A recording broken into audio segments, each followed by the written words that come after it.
combien coûte le chauffage dans le camping-car. Je sais qu'aujourd'hui, c'était une grosse question.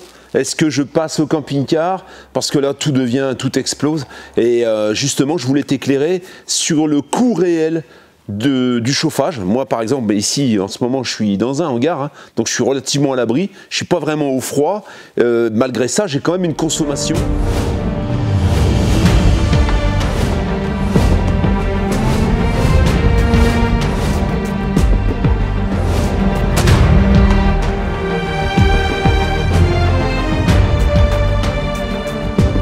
Je reçois une marchandise, on va vite la faire entrer dans le garage, fermer les portes derrière parce que on ne sait pas. Hein.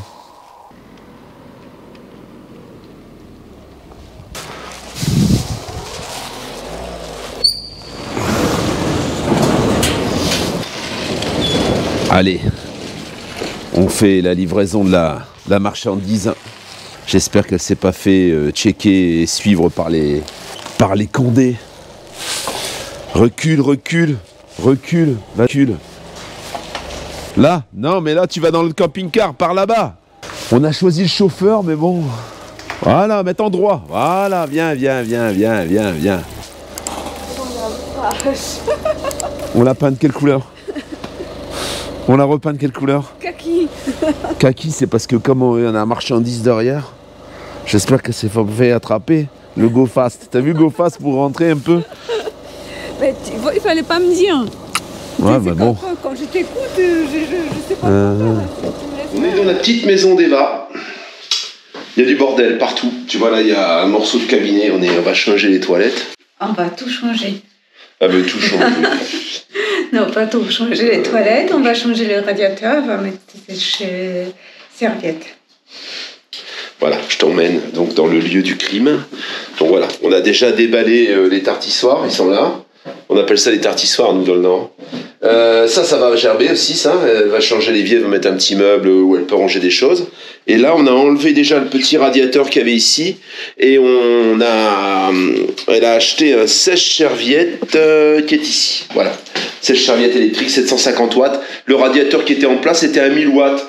Petit comme ça, mais 1000 watts, je trouve que ça fait beaucoup pour un 1000 watts. On va essayer de desserrer ça avec mes petites clés du bled, qui n'ont pas l'air très...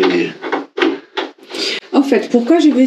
déjà, je vais changer les toilettes parce que les toilettes, j'aime pas trop d'avoir de vieilles toilettes. Mais surtout, regardez, c'est à cause de ça. Vous voyez toutes ces courbes qu'il y a dans les toilettes. Et c'est en bloc. Tout ça, c'est lisse, il n'y a pas toutes ces courbures, tout ça. Alors pour laver, pour l'hygiène, c'est beaucoup mieux. Les toilettes, j'ai mis à donner gratuit sur Marketplace. Je donne gratuit. C'est gentil de ta part. Alors la salle de bain, on va enlever ce rideau pourri. On va mettre une porte coulissante. Ce que j'espère, c'est que ça, c'est pas collé. Hein. Parce que si c'est collé, on va le laisser, on va mettre directement les toilettes dessus. Hein. Ça. Comment c'est toilettes dessus? Si c'est collé, ça. C'est la colle, en fait, c'est de la colle qui fusionne, tu vois. On risque de casser le morceau qui reste. À ce moment-là, tu nettoieras ça. Ben oui. Après avoir démonté le toilette, donc facile, hein, il est fixé par 2 vis ici au sol, et ensuite là il suffit de le déboîter et bien sûr d'avoir desserré l'arrivée d'eau pour la chasse d'eau. D'ailleurs, l'arrivée d'eau pour la chasse d'eau, on va devoir couper plus bas parce que l'arrivée d'eau elle arrive par en dessous du réservoir et du coup ça pue. Après avoir déboîté la descente, donc l'évacuation flexible, Eva l'a bien enlevé en fait. Il tenait pas, il était pas bien. On va en mettre un neuf parce qu'on a pris un neuf.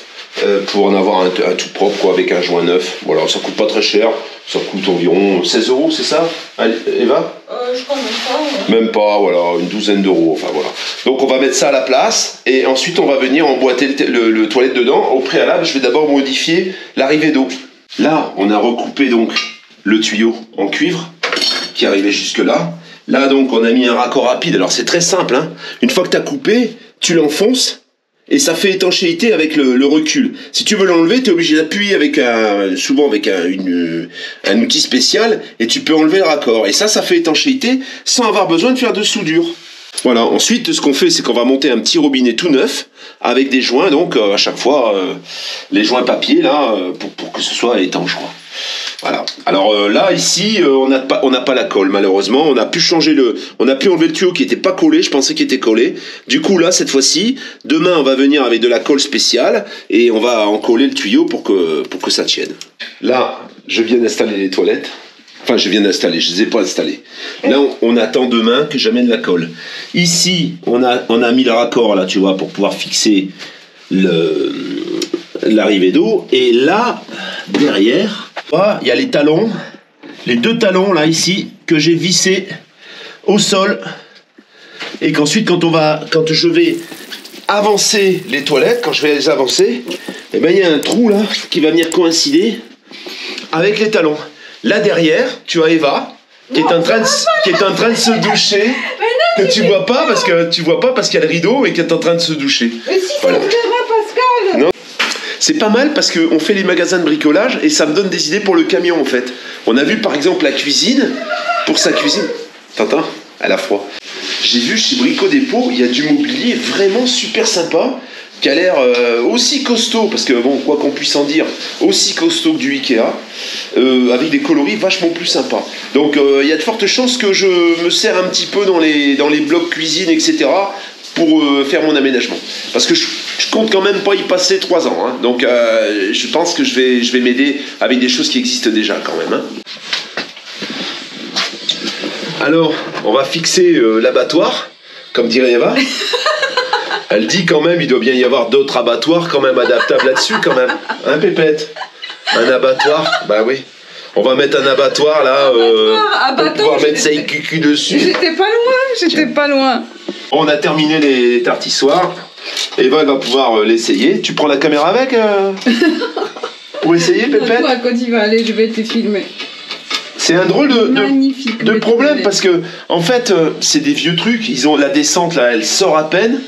Il a fallu avec la colle à plastique, ça colle pas quoi. C'est trop. Il y a quand même un petit trou. Je pensais qu'il n'y aurait pas trop, mais c'est vrai. Il reste quand même un petit trou.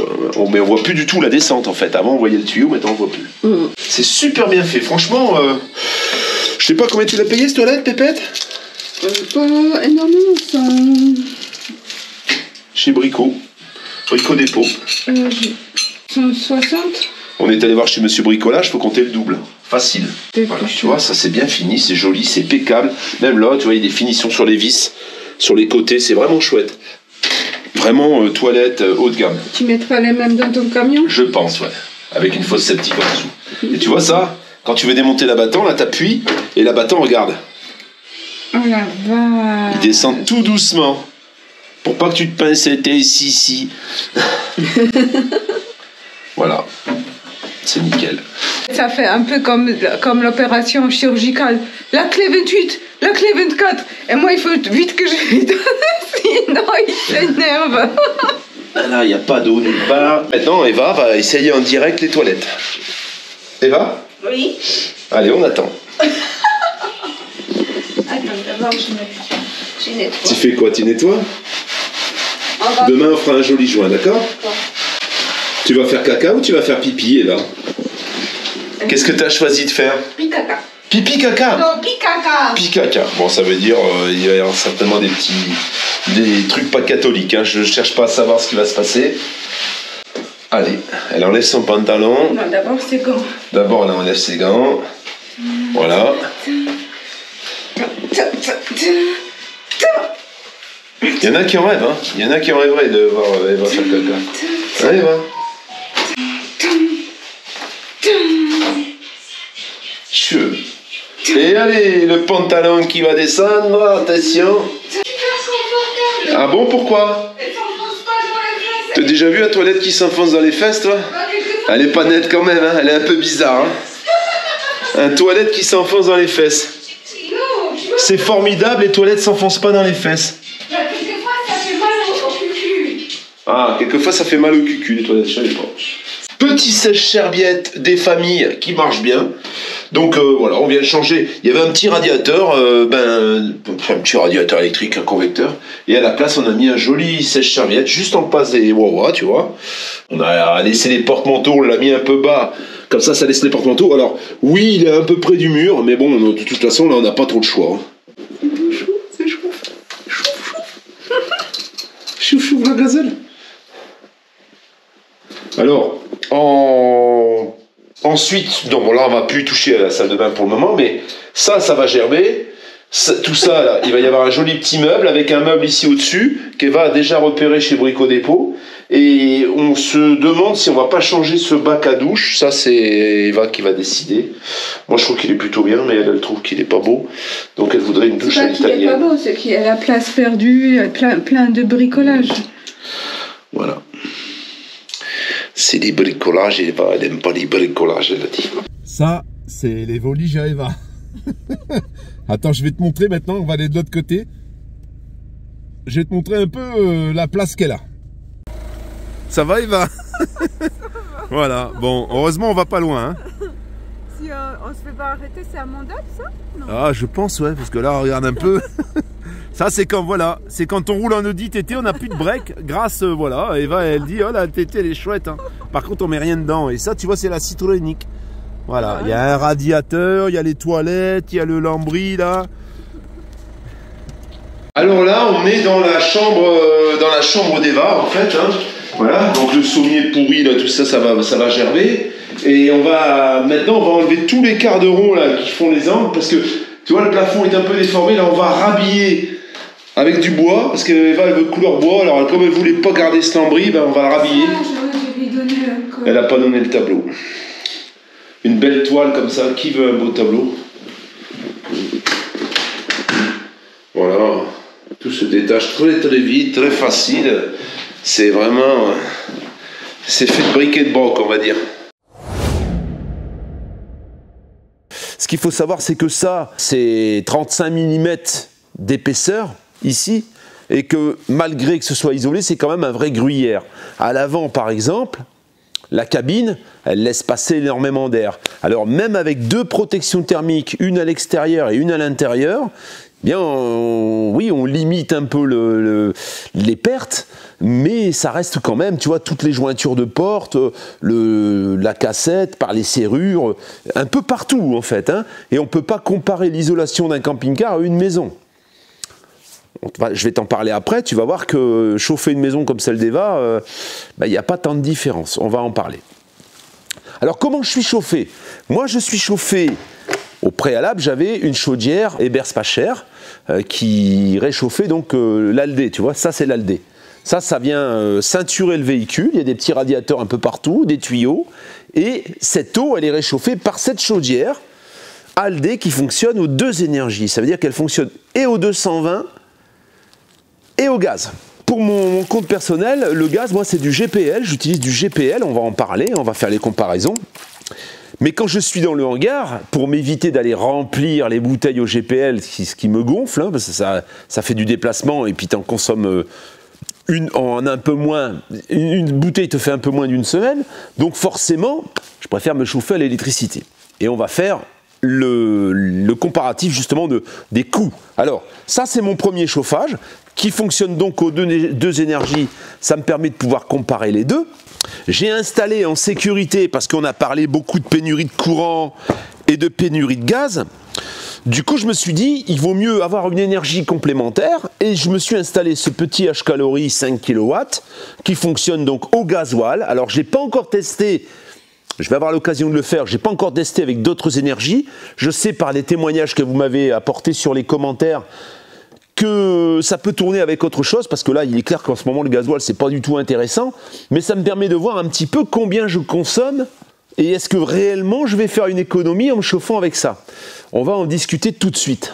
Donc on en a beaucoup dit, j'en ai beaucoup dit, hein, on en a beaucoup parlé du chauffage, des systèmes différents, etc. Moi j'avais un Ebers pas cher, je pouvais pas vraiment contrôler la consommation parce que ça venait directement dans le réservoir, donc j'ai jamais pu vraiment connaître ce que je consommais, hein. C'était difficile sur la jauge à carburant de voir si vraiment elle avait beaucoup descendu, dans la mesure où tu bouges, tu sais pas vraiment si c'est la consommation en roulant ou si c'est la consommation du chauffage. Aujourd'hui, ben, je peux le mesurer parce que déjà, ce hangar, j'ai installé le Smart Home Panel de chez EcoFlow. Si tu es intéressé, tu as le lien ici.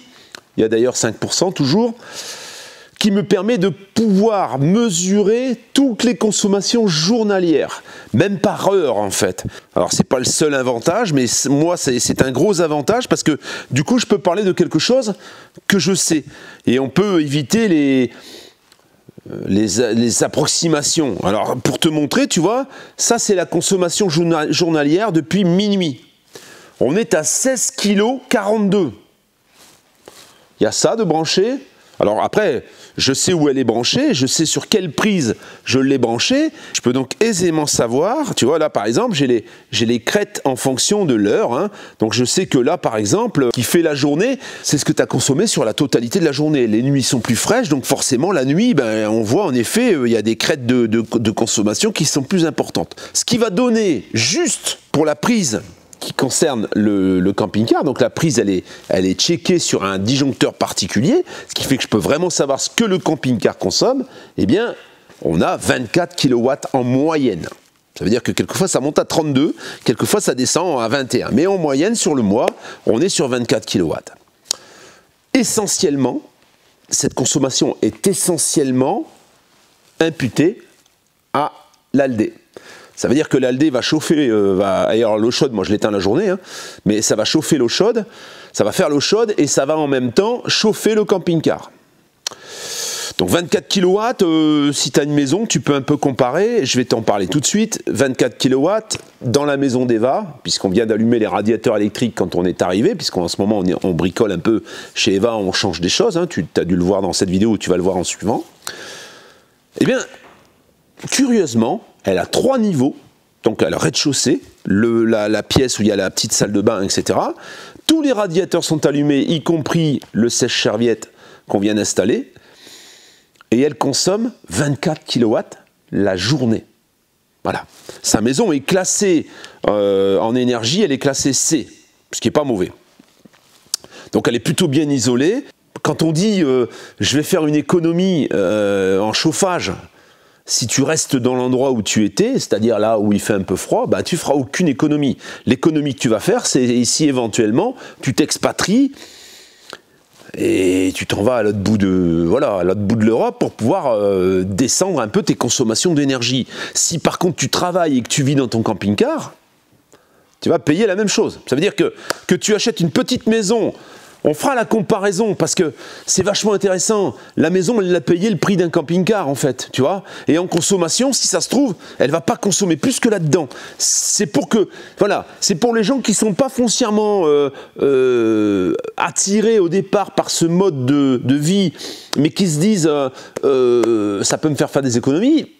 Ben, pas toujours, pas toujours. Une petite maison 45 mètres carrés au total habitable comme celle d'Eva, en énergie, elle va certainement pas consommer plus. Il y aura peut-être au niveau de l'eau, hein, parce que l'eau, forcément, on a tendance à en puiser beaucoup. Le cumulus est éteint, je le précise. Hein, le cumulus n'est pas allumé. C'est vrai que si elle avait le cumulus allumé, oui, elle grimpe, elle gonfle sa consommation d'environ 10 kW, hein, à peu près, pour la journée, on va dire. Grosso modo, je ne sais pas, il faudrait qu'on le calcule, il faudrait qu'on essaye. Bon, elle va opter pour des choses qui vont lui consommer moins d'énergie, mais les faits sont là. Hein. Alors, donc aujourd'hui, je fonctionne avec une ALD qui peut fonctionner à la fois au gaz, comme je te l'ai dit, et à l'électricité. Mais j'ai également ce chauffage gasoil. Donc j'ai pu tester les 3 et j'ai pu mesurer la consommation des 3. J'ai fait un petit condensé. Et on va voir, ça va être surprenant, je te le dis tout de suite, ça va te surprendre. On va commencer par le chauffage électrique, puisque en ce moment, c'est comme ça que je suis chauffé. Hein. Alors, moi, j'ai regardé le prix du kilowatt en janvier 2023, on est à 0 0,1740. Voilà, 0,1740. Il va peut-être augmenter un peu. Moi, je te calcule ça aujourd'hui. 0,1740 et je consomme 24 kW par jour pour le bestiau. Ce qui va nous faire à la journée 4,176 €. Chaque jour, pour avoir chaud dans le véhicule, en considérant quand même que je suis dans un hangar, je ne suis pas à l'extérieur, donc ça peut très bien gonfler. Là, ma chaudière tourne à 2000 watts, mais si j'étais dehors, je pense que pour avoir la même température, je serais obligé de la mettre à 3000 watts, et si je la mets à 3000 watts, forcément, je vais grimper ma consommation. Ça va faire 1000 watts, alors peut-être pas 1000 watts à l'heure, parce que ça va être variable en fonction des moments de la journée et du déclenchement de la chaudière, mais enfin, elle se déclenche quand même relativement souvent quand il fait froid. Bon. C'est pour faire une comparaison équitable, on est à l'intérieur, donc toutes les énergies que je vais te citer aujourd'hui, c'est en test intérieur. Donc 4,176 € par jour, ça représente 29,232 € par semaine, et au mois, ça fait 125,28 €. Ce qui est somme toute pour se chauffer en hiver, pas excessif, on va dire. Voilà, sans compter que là-dedans, il y a la lumière, bon alors la lumière c'est que du LED, après, la machine à café de temps en temps, et c'est tout. Alors, j'ai la possibilité donc de tourner à l'électrique, mais je peux tourner au gaz. Alors, on va dire, par exemple, on va tourner sur des bouteilles classiques. Bouteilles de gaz que tu vas acheter, tu vas changer tes bouteilles, et voilà, c'est une bouteille consignée. Au départ, tu as payé ta consigne, et puis ensuite, tu payes le remplissage. Le gaz, j'ai calculé, tu auras 13 kg, 26 litres. Donc on considère je consomme avec mon véhicule 3,66 litres de gaz par jour dans ma configuration, je le précise encore une fois. En ramenant le prix de la bouteille au litre de gaz, une bouteille de 26 litres aujourd'hui, de 13 kg, coûte en moyenne 37,43 €. Ça, c'est la moyenne qui est communiquée sur Internet, tu peux le vérifier, soit 1,44 € le litre. Alors, si tu consommes 3,66 litres par jour à 1,44 €, eh bien ça te fait des journées à 5,27 €. Et là, on peut voir déjà qu'on a un peu plus d'1 € de différence par jour par rapport à l'électricité. Donc par semaine, ça te fait 36,90 € et par mois, ça te fait 158,10 €. Ce qui veut dire que tu as dépensé 33 € de plus pour te chauffer au gaz. Et là, on parle de gaz, la bouteille que tu vas changer. Si tu décides aujourd'hui de t'équiper du GPL, ça veut dire que tu veux maintenant chauffer au GPL et puis au gaz. Bah là, tu vas faire une économie qui va être énorme. Même si le GPL a un peu explosé ces derniers temps, ça reste quand même assez raisonnable. On va partir sur la même consommation de 3,66 litres par jour. Actuellement, chiffre communiqué par Google, 1 € le litre de GPL. Alors que moi, je le payais 0,70 € au moment où j'ai commencé à me chauffer au GPL. Tu vois, il y a 30 centimes dans le... 30 centimes dans le... tu m'as compris, je dis plus de gros mots parce que maintenant on est démonétisé. Qu'est-ce que ça fait? Eh bien, 3,66 litres, ça va faire 3,66 €. À la semaine, ça va te faire 25,66 €. Et au mois, ça va te faire 109,98 €, 110 € de chauffage par mois. Ce qui veut dire que tu as fait une économie par rapport à l'électrique de 15 €, pardon. 15 € sur l'électrique, et par contre au niveau de la bouteille de gaz classique, là tu as fait presque 50 € d'économie. Voilà, ça c'est les énergies que je dispose actuellement, c'est les modes de chauffage que je dispose actuellement dans le camping-car. Ça c'était d'origine, c'est d'origine pour la plupart d'entre vous. Moi, j'ai changé cette chaudière, j'ai changé les berces pas chères pour avoir justement un ALD aux 2 énergies. Mais je me suis dit, avec les problèmes qui risquent d'arriver, ce serait bien quand même d'avoir une autre source de chauffage. Et là, j'ai installé le H-Calorie, donc le chauffage gasoil, le aérotherme, donc un chauffage soufflant dans le véhicule. Alors, sous-entendu que quand j'utilise ce chauffage-là, il n'y a pas d'eau chaude. Ça veut dire que je peux pas, avec ce que j'ai installé là, j'aurai pas d'eau chaude. Je tourne au gasoil. Je pourrais tourner à autre chose, mais j'ai pas encore bien. Il faut que je fasse des tests. J'en ai un de plus, donc je vais pouvoir le tester et on verra si ça tourne à des carburants moins chers. Aujourd'hui, les carburants sont tous à peu près au même prix. Donc, même si je vais acheter du pétrole ou de je sais pas quoi, je vais payer quasiment le prix du gasoil, à peu de choses près. L'économie, elle sera pas énorme. Il est donné en consommation à l'heure entre 0,100, donc 100 ml, et 360 ml à l'heure. J'ai pu constater qu'en le faisant tourner sur une longue période, je consomme à peu près 0,2. Ça veut dire 200 millilitres à l'heure, établi sur 24 heures. Eh bien, ça va nous faire une consommation, parce qu'on va établir le prix du gasoil à 1,90 € en ce moment, hein, ça peut fluctuer, mais ça va nous faire quand même à la journée 9,12 € de gasoil. Et là, je dirais que là, on est sur la plus chère des énergies pour se chauffer. Hein. Soit à la semaine, 63,84 € et au mois, 273,60 €.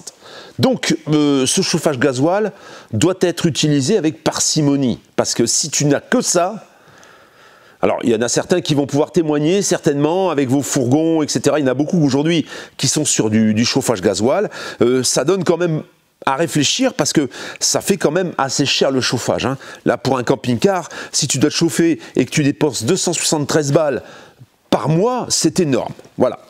En conclusion, le chauffage le moins cher aujourd'hui, bah, si tu es un Trouma, eh ben, tu tournes au gaz, c'est ça qui va te coûter le moins cher. Voilà. Tu tournes au gaz GPL, parce que si tu tournes au gaz bouteille, oui, c'est le deuxième plus cher en fait. Hein. En fait, le plus cher c'est le gasoil, le deuxième c'est la bouteille de gaz, bouteille. Le troisième, c'est le chauffage électrique. Alors, chauffage électrique, c'est différent parce que quand moi, je suis dans un hangar, je suis connecté. Mais toi, tu vas rouler.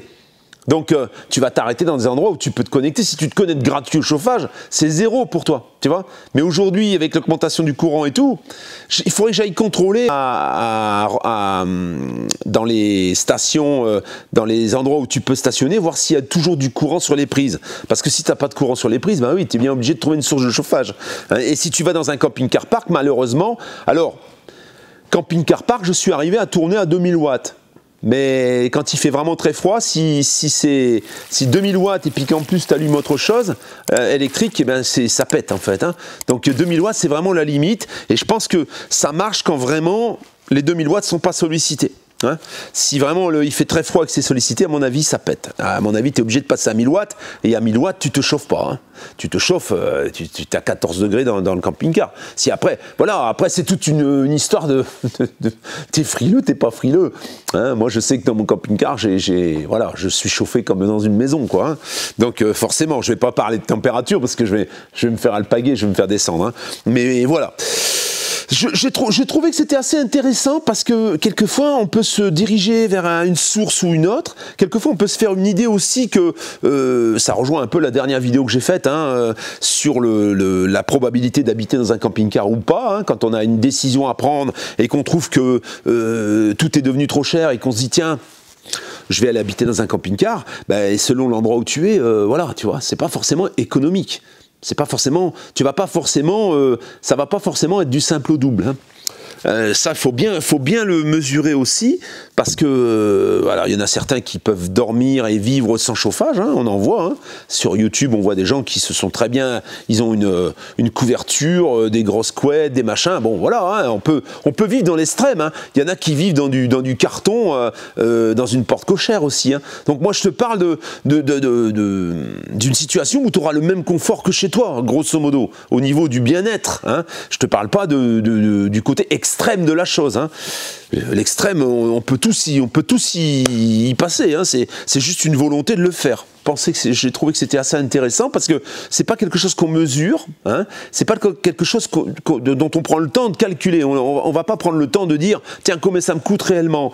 Moi j'ai vu le niveau de carburant descendre dans le réservoir de 5 litres. Je me suis dit le truc il consomme pas 0,100 là. 5 kW, heureusement que j'ai pas un 8 kW, parce que là, sinon, ça serait exorbitant, en fait. Hein. Donc, c'est bien en appoint, mais c'est pas ça qui va te faire des économies. C'est bien si, par exemple, aujourd'hui, comme ça avait été annoncé, il n'y a plus de gaz, ou le gaz explose vraiment dans des lits, mais je pense que si le gaz explose, automatiquement, le gasoil va exploser aussi. Hein. Ça sera un peu pareil. Donc, si tu te chauffes au gaz, et que tu décides de chauffer au gasoil, parce que le gaz est trop cher, oui, normalement, le gasoil va suivre le même rythme. En fait, on a l'impression que tout est fait pour que, d'une manière comme d'une autre, tu vas économiser un peu, mais pas beaucoup, en fait. Hein. Tu peux choisir une énergie moins chère, mais tu ne vas pas faire d'énormes économies. En tout cas pour le gaz aujourd'hui en France, je pense qu'on est mieux loti en gaz qu'en électricité, apparemment. Il y aurait moins de... Même si aujourd'hui on dit que bon, bah, le gaz il vient de Russie, on a plus... Mais bon, finalement, nous on était quasiment plein en gaz avant la crise. Donc d'après ce qu'on nous a dit, c'est toujours pareil, si on écoute tout ce qu'ils disent aussi, on est mal barré.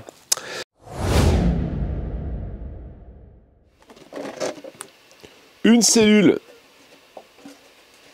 Kung, un plancher, un châssis, une cabine, il y a le rétro à recoller, une cabine qui est à nettoyer hein, bien sûr parce que tu vois il y a beaucoup de bavures, le capot, les deux portes, le train avant, le moteur, la boîte de vitesse, un support pour le réservoir additionnel qu'on va mettre, le toit, la calandre, des roues, il y en a 8 au total, tu vois j'en ai plein des roues. Il y en a 8, pourquoi? Parce qu'il y a les 6 roues et les 2 roues de secours, le tableau de bord, le filtre à air. Donc tout ça, c'est une impression 3D. Alors une impression 3D un peu grossière, hein. Là c'est pas encore nettoyé, mais c'est pas non plus de l'hyper finesse. La matière, les bobines de filament, là on est sur du PTEG kaki. Il n'est pas de super qualité, ou j'ai pas trouvé les bons réglages pour qu'il n'y ait pas de filoche, rien du tout. Bon, tout ça, ça se nettoie. Hein. Dans les futurs épisodes, tu verras un peu l'évolution de cette maquette. Je ferai des petits shorts dans la semaine pour te montrer un petit peu l'assemblage de tout ça. Mais tu vois, c'est quand même pas mal foutu, quoi. Alors tout ça, tu peux tout imprimer séparément. Moi, j'ai choisi d'imprimer le bloc entier. Donc, je vais te montrer ce que ça génère comme déchet, parce que ça génère du déchet, en fait. Pour que les filaments puissent se poser sur quelque chose, il y a une structure qui est créée. Ça s'appelle les supports. Et les supports, bah, ça représente en matière et en temps d'impression énormément également. Tout ça, c'est les déchets que l'impression elle génère en fait. Hein. C'est des supports. Les supports, c'est pour imprimer toutes les pièces qui sont en porte-à-faux. Puisque ça imprime en horizontal. Il y a des pièces qui sont complexes. Si c'est pas un cube, donc forcément, bah voilà, c'est tout ce qu'on a enlevé de l'impression. Là, pour imprimer tout ça, tu vois, il m'a fallu la semaine. Hein. Tu mets ton impression en route. Hein, quand elle est finie, t'en mets une autre, etc., etc. Prochainement, je te ferai une petite vidéo complète sur la manière de modéliser les choses. Alors ça, moi, j'ai aucun mérite, hein, parce que ça, le modèle, il existe déjà. Donc, je te montrerai comment tu peux trouver les modèles à imprimer. Je te montrerai mes imprimantes. Je te montrerai un petit peu la manière ensuite de transformer les fichiers que tu vas recevoir en impression. Je te montrerai aussi une machine qui te permet de découper.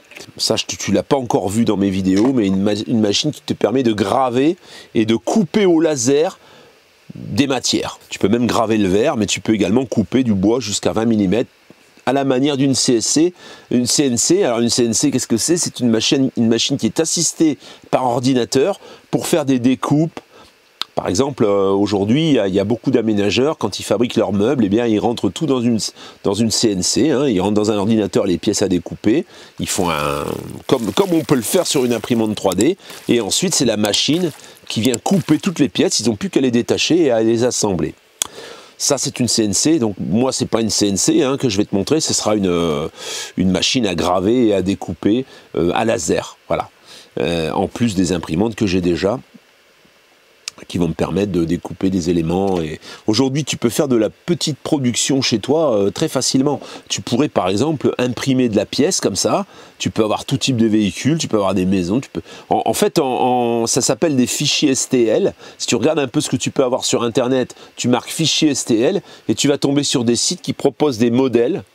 Tout un tas de modèles dans tous les domaines. Tu peux fabriquer des supports pour ta caméra, tu peux faire tout un tas de choses. Et à partir du moment où tu as ce fichier STL, tu le rentres dans un programme qui va te le transformer en quelque chose de lisible pour ton imprimante et tu vas imprimer. Voilà.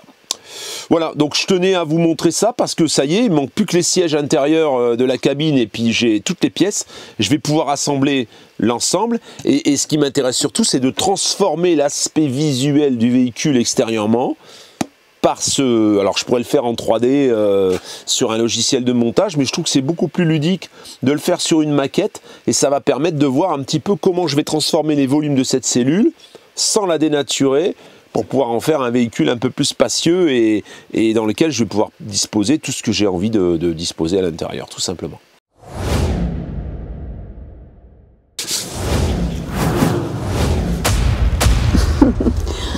Bah, on s'est déjà vu. Ah bon? Tu l'as vu quand? Bah, on a déjà parlé. Ah, dans la maison, ouais. Alors? Alors, ma douche que j'ai prise dans la maison, ça s'est terminé par la crève. Voilà. Là, ce que moi j'avais, mais voilà. Prendre une douche à 15 degrés... c'est pas raisonnable. Faut prendre à 25 ou à 30 degrés, mais pas 15 degrés. Alors, on a fait 2-3 bricoles. Voilà, j'avais la crève, j'avais la fièvre. Et là, pendant 2 jours, j'étais morte. Et puis, on attend toujours pour faire ma cheminée. Et j'ai plus de nouvelles de la société. Elle devait m'appeler mercredi. Très sérieux, hein. Et en fait, on a parlé avec Pascal, c'est un peu partout, tout ce qu'on fait, il faut déployer une énergie. Une énergie, il faut courir. Après tout, en fait, il y a rien qui glisse, qui se passe. En fait, tout ce qu'on fait, il faut... Faut insister, insister. Les gens, en fait, il y a un manque de sérieux. Il y a un jean-foutisme. On te dit, bon, bah voilà, oui, ça va être là, et puis finalement, c'est pas là. Tout traîne, tout est fait à peu près. Je réfléchissais justement à une situation antérieure, il y a peut-être 20 ou 30 ans, où il y avait plus de sérieux dans ce que les gens faisaient. Alors, il y avait quand même des gens qui n'étaient pas sérieux, mais dans le lot, c'est vrai que tu faisais appel à une entreprise, c'était carré, quoi. Aujourd'hui, c'est d'une grand n'importe quoi, même si tu as l'expérience dans ton camping-car quand tu fais faire des choses, la plupart du temps, c'est mal fait. La plupart du temps, il y a des choses, il faut revoir derrière eux parce que c'est pas fait correctement. Du coup, quand on tombe sur quelqu'un qui est gentil et qui fait plus, ce qui est obligé, bah là, quand on était acheté des bois, ouais. Un monsieur qui allait exprès, il est retourné pour chercher une ficelle pour attacher derrière parce qu'on n'avait pas pris ce qu'il fallait. Ben on est tout ému. Oh la vache, qu'est-ce qu'il est gentil le monsieur, tu vois, parce qu'en fait, c'est vrai qu'il n'est pas obligé de le faire, mais voilà, ça nous pousse à retourner le voir parce que on sent qu'il fait son travail correctement. Le problème aujourd'hui de notre siècle, c'est ça. Et de tout réparer, ça prend beaucoup plus de temps. C'est vrai que réparer le chauffage de le camping-car de Alain, voilà. Et c'est vrai que bah oui, la plupart du temps, aujourd'hui, tu changes. Hein. Et alors, pour aller plus loin, un vrai mécanicien aujourd'hui chez un concessionnaire automobile d'une grande marque, c'est fini, il n'y en a plus. La plupart du temps, il branche une valise. Et en fait, c'est ça qui se passe. Hein. Un boulanger peut décider de faire de la mécanique. Hein. En clair, hein, il part en stage chez la marque dans laquelle il va travailler, on le forme à la valise et puis terminé, quoi. Terminé. Sorti de la valise, moi j'avais eu l'occasion dans mes connaissances de discuter avec quelqu'un qui travaillait dans une marque, une grande marque, hein, je ne veux pas la citer parce qu'il va se reconnaître, mais un jeune, hein. Au moment où on discute, oui, il parle de la valise, mais après la valise, tu lui demandes d'avoir une réflexion au sujet de ce qui se passe. Je sais pas, il faut que je branche la valise. Sinon, je sais pas. Si je branche pas la valise, je sais pas. Et aujourd'hui, tout est comme ça. Que vas-tu ? Et c'est sûr que pour réparer, pour rattraper des choses, ça, quand je vois combien de fois il recommençait pour le chauffage de Alain, il faut s'accrocher pour il y a plein de petites choses, voilà. En fait, on a remonté le chauffage, il est dedans, et malgré tout, bon, il démarre et il tamponne, il fait, oui, il y a un truc qui va pas, en fait. Et en cherchant un peu, on se rend compte que c'est au niveau de l'échappement et de l'évacuation d'air qui sont dans le même tuyau. En fait, tu as un gros tuyau d'air et tu as un tuyau d'échappement au milieu. S'il y a une fuite, la chaudière, elle aspire les gaz d'échappement et elle tamponne comme ça. Sauf qu'il n'y avait pas de fuite. Je démonte les tuyaux plusieurs fois, je remets le tuyau plusieurs fois, et ça le fait toujours au démarrage. Et après, ça le fait pendant que ça tourne. Je débranche complètement le tuyau d'air. Ça marche quelquefois ça marche pas. Alors bon, il a fallu... en fait, le tuyau qu'ils ont prévu d'origine, il est trop étroit et il mordait un peu sur l'entrée d'air. Et le fait qu'il mord un peu sur l'entrée d'air, bah, l'air n'est pas suffisant à l'entrée et du coup, elle tamponne quand elle tourne, quoi.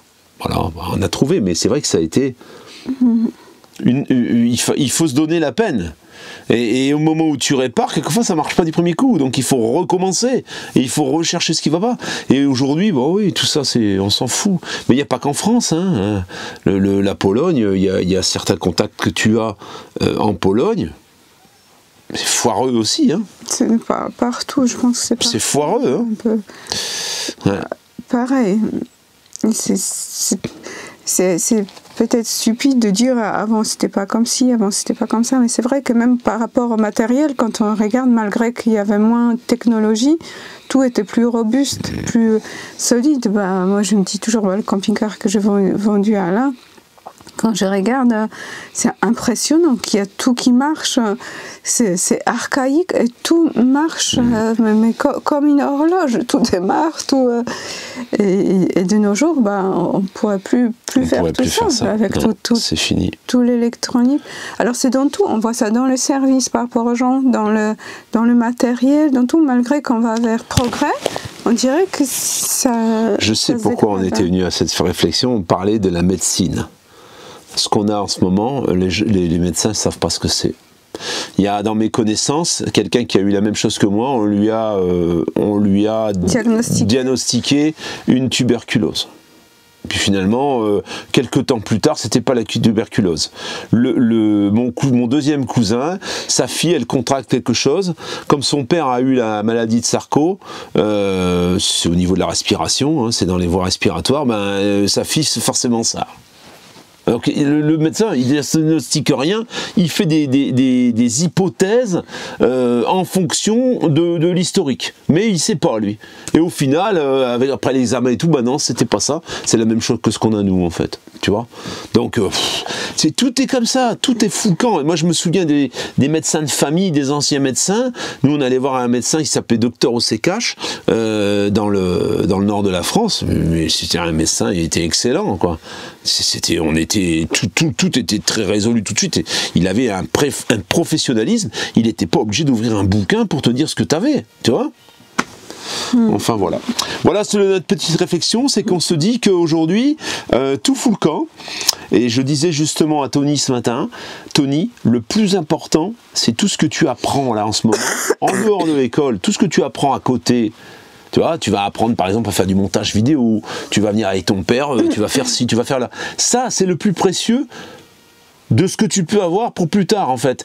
C'est vrai que l'école c'est bien, mais elle t'apportera pas tout ça. Et toutes ces petites choses que tu as appris quand tu étais gamin, quand tu étais très jeune, ça devient un automatisme. C'est moi je tiens de ça de mon père, de tout ça, de tout ce que la recherche, ne pas lâcher, faire des choses que j'ai jamais faites même. J'ai toujours vu mon père faire ça. Donc forcément, je reproduis ce que j'ai appris. Et ça, ce serait dans le siècle dans lequel ils vont vivre les enfants, ça va être vachement important parce que ça disparaît complètement. Voilà la famille. Bah si, mais mon père aussi, il m'a appris à lancer le couteau. Voilà. T'as pas intérêt à te louper avec Eva. Elle te lance un couteau, elle te coupe un doigt à distance. Hein. Ça fait pète. Lancer de couteau, il lui a appris son père. Il lui a appris comment tu bois une vodka cul sec. Faire le tourner... les vis, là. Tournevis. Ouais, mettre les vis. Ouais. Mais après, utiliser le marteau aussi. Elle se tape pas sur les doigts, Eva. Quand elle tape au marteau, elle prend le clou. Blah, elle tape juste, hein. Pépette. Juste, non. Souvent, le clou, il va de côté. Voilà la famille.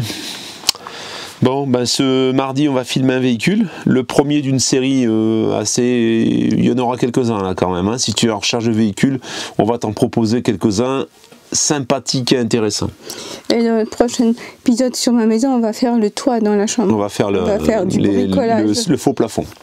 Pour cacher le plafond qui s'appelle. Qui fait le ventre en fait. Et là encore une fois, mais alors là, je sais pas si c'est pas ancien le truc, mais plutôt que d'aller mettre au milieu, parce que les portées sont quand même relativement longues, plutôt que d'aller mettre un lito ou quelque chose pour pouvoir clouer le faux plafond dessus, bah non, ils l'ont cloué proche des 2 poutres en fait, qui sont éloignées de 1 mètre ou 1 mètre 20. Forcément, et à un moment, ça fait le ventre. Hein. Voilà, donc on va renforcer tout ça et puis on va remettre quelque chose par-dessus pour éviter de tout démonter, d'avoir l'isolation qui nous tombe sur la figure. Voilà. Ciao la famille. Ciao, ciao. À tout bientôt. N'oublie pas la petite boutique d'Eva. Il y a encore un peu de stock. Oui, il y a un peu de stock et il y a des super promotions. Et puis il y a l'autocollant, nouveau autocollant fourni avec, attention. Ciao, à tout bientôt. Ciao.